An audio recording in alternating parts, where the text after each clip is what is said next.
So, recording this. Hello, Salmi. So, let Hi. me introduce Miss Salmi Sheikh, a special educator since 4+ years. And she's been teaching children with special needs, right from slow learners to children on the autism spectrum. And especially for our group, we have come up with this video where we want to know how do we introduce the concept of time to our children, how do we go ahead with it, and what all is involved in it. So I will shift to Salmi, who will tell us all about this and help us, and you can get in touch with her later if you have any doubts. The contact details will also be provided for the same.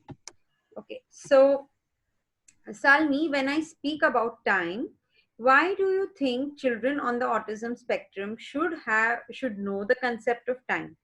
Okay, so yeah, I'll just pin your video and you can go ahead. Yeah, Sal. Yeah, hello. Good evening, Dr. Neeta. So, learning about time on with children on the autism spectrum will help them scheduling, efficiency, and also budgeting time and prioritizing to on what needs to be done first and second, and so on. Okay. And how do we introduce the concept of time to these children?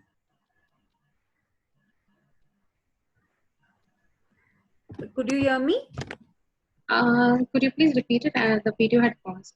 So, how do we introduce when, if we want to teach the concept of time to the children on the spectrum, like you said, it will help them schedule, understand scheduling, it will help them understand routines according to the structure of the time, it will help them according knowing in the day how to progress forward, like what do you do in the mornings, what do you do in the afternoons, what do you do in the evenings, what do you do in the nights. How do we introduce this concept to them? How do we start? Okay, so by teaching the child sequence of days, months, numericals. So here when we are talking about days, I would like to share with you something on where we can teach our child what we do in the morning, then in the afternoon, evening and night. So I'll just share a screen with you, Dr. Nita. Yeah.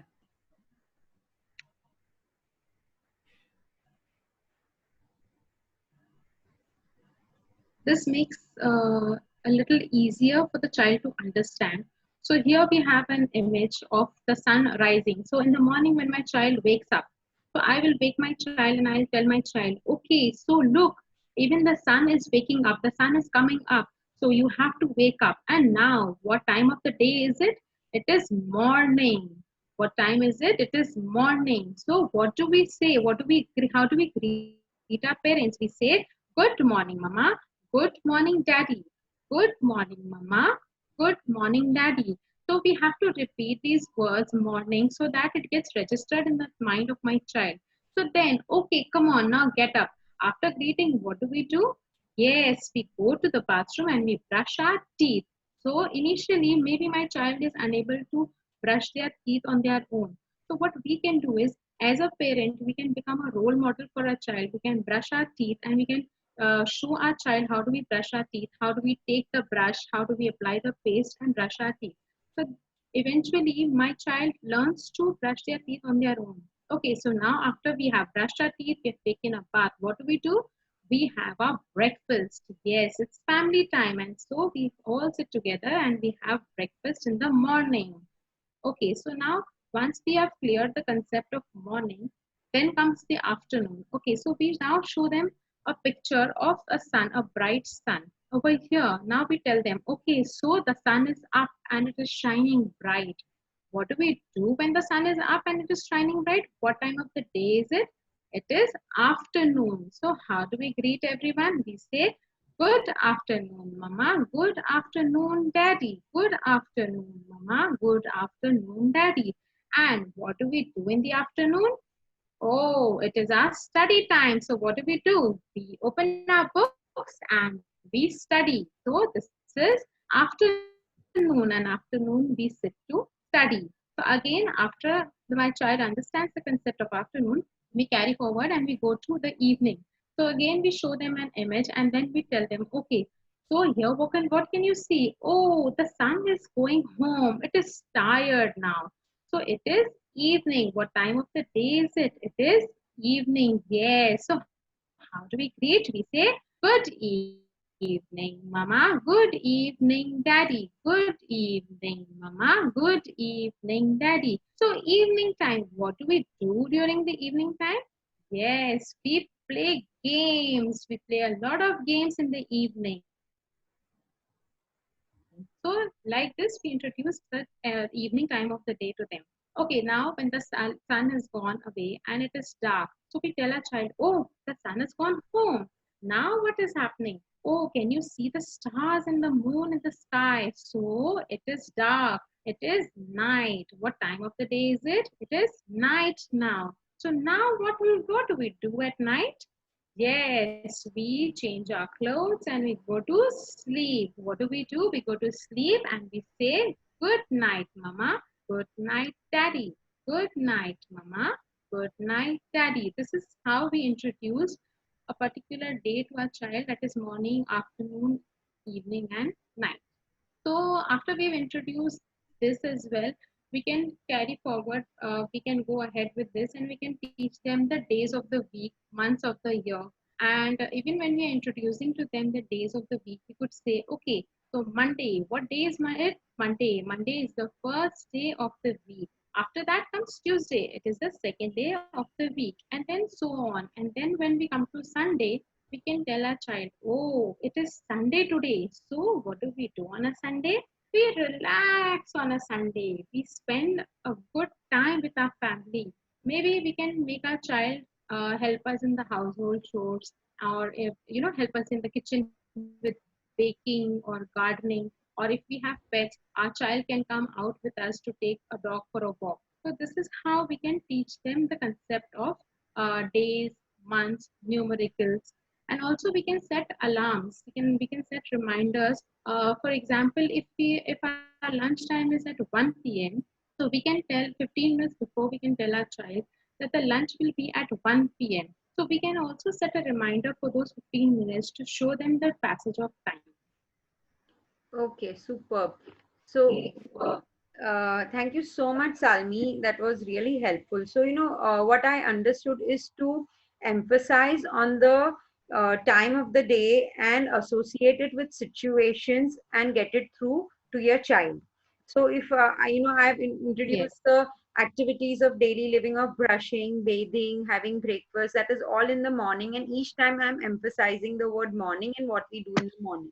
Similarly, when you set the days of the week, you're associating some activity with that particular day and getting through the child. And you're repeating the keyword several times, and you are also using parallel play, parallel talk while you are teaching the concept of time. Thank you. That is very informative, Salmi. What also I would like to know is, are there any particular things that we can use, or particular items that would be helpful for us to teach this concept of time to our children? And also, Salmi, the things plus how soon do we go from one concept to the other? So when we are talking about morning, evening, afternoon, night, we are when should we shift to the days, or when should we shift to the months? How is the sequence usually? How long should we wait? That is something that would be of interest. Okay, so Dr. Meeta, I think initially first my child needs to know about the days. So days as in like we explained morning, afternoon, evening, and night. So after the concept is clear to my child about that, I would teach my child about the time, about AM and PM. And then from there, I would take it further to the days of the week. So maybe we can keep a week's time for each concept to get clear to the child, because see, we are dealing with the children on autism spectrum. So definitely we know that my child will need some time to understand the concepts. We cannot take them for ahead very quickly, because they will not be able to understand. It will become very complicated for them. So we can make, we can make cutouts, or we can make charts, or we can might as well use a whiteboard, which is, easily available at homes these days. And we can use each concept slowly, till my child is perfectly understanding that what days are, what morning, afternoon, evening is, what time of the day, what needs to be done exactly. Okay, that's great, Salmi. So we can use materials like the whiteboard marker, which is easily available. We can also construct uh, colorful clocks from the cardboard paper, cardboard that is available to us, like color-coded clocks. We can also introduce it in the form of schedules, like associating the time along with the activity, which is Active. either through visuals or either it is drawn and presented to the child. And yes, I think that is most of it. Also for visual timer, as you said, like 15 minutes to lunch time. So a timer that could like it can be a sand timer. It can be a timer which is a light with light, and the light switches off as soon as 15 minutes is off. It can be a timer, or it can be a stopwatch, right? So there are Yes. different materials that I'm sure the children could use to drive in this concept. um, Thank you so much. Thank you so much for sharing this. And I am hopeful that parents will be able to utilize this. And if they have any doubts about how to move further, from morning, afternoon, to days of the week, to the months of the years, you can get in touch with Miss Salini Sheikh, and she will guide you for the further process. So we will be sharing the email ID with you so you can get in touch with her and take it further. Is there anything else you would like to add over here, Salmi? Yes, I would like to add. So when we were talking about materials, even calendars we can use as long-term materials. Okay, so for the long-term projects for a child, so that the child can count how many days is he away from completing his or her project. Right. We can also yeah. So we can use sand timers, like you said. We can use a color-coded clock. So I also have an image and share with you how a color-coded clock looks like.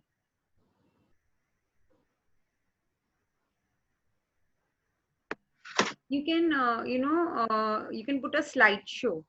So the full screen is available. Okay. Okay, okay. This is So fine. can you see? Yeah, yeah, yeah. Yeah.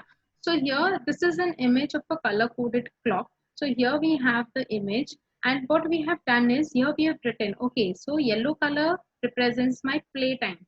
So now my child knows that this is my playtime. So my child will only do some activities or play during this time. And then we have the green color, which is for the homework.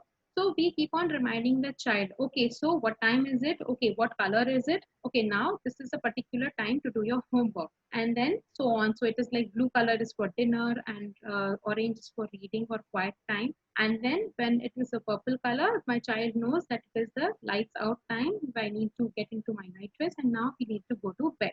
So this is also something which is very easily available, and we can make it at home, This is and we can use superb. it for our children. Yeah, this is superb.